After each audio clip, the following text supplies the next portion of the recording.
Due to colonization of India by and invasions by foreigners, many facts about our Indian culture have been hidden from us. Yes. And nowadays, one of these topics which is quite controversial and debatable is homosexuality in India. Can you tell us about this? As many say, it's a thing brought into India by foreigners, and some say that actually India was quite liberal about it and it was not considered taboo in Indian culture. So here's what we know: homosexuality exists.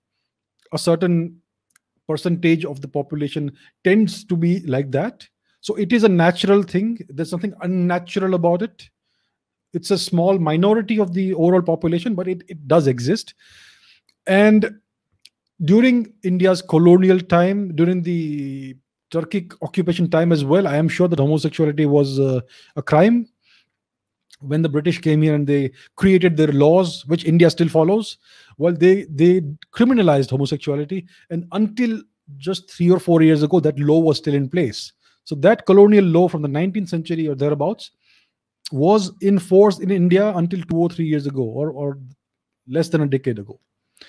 So homosexuality was criminalized in India during the Turkic era because of their laws, which we know very well, and the European Christian morality which came in with the British.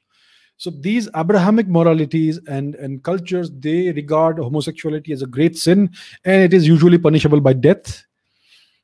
Now, in ancient India, we know that we had, see, if you look at the pre-invasion, pre-occupation texts of India, which are extremely extensive and voluminous, we have extensive Indian literature that dates back thousands of years.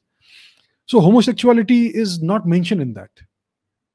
But it is also not mentioned that homosexuality should be criminalized or penalized in any way, which means that homosexuals would have existed and they were not really taken notice of or whatever. I mean, let it be.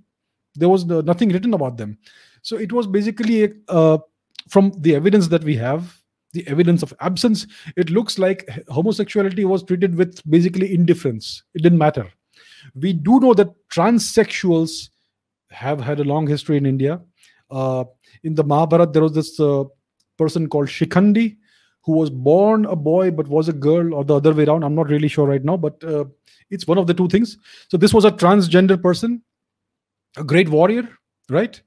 And a person of great importance, of at least a certain significance in this great ancient war that happened in India. And this person was well respected, right? A transgender person.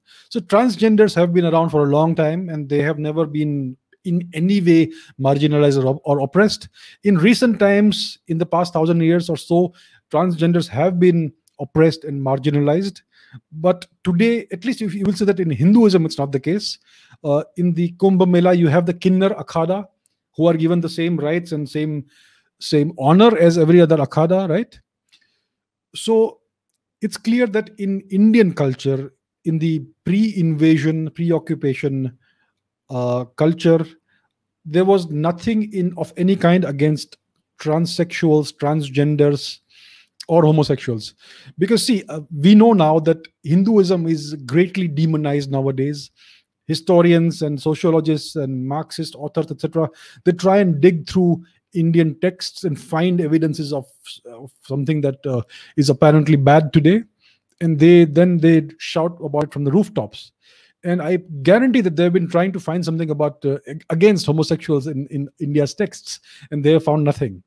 So that tells you that homosexuals may have been treated with indifference in India, but they were never oppressed in any way or any form whatsoever. So that is one thing which we can say for sure about Indian culture, that India was very liberal about sexuality, first of all.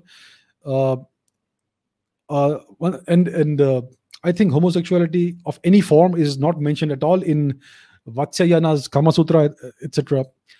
So India was very liberal about sexuality, and homosexuality seems to have been treated with indifference, but there is absolutely not the slightest shred of any evidence that homosexuals were oppressed or marginalized or penalized in any way whatsoever in ancient India, in Indian culture.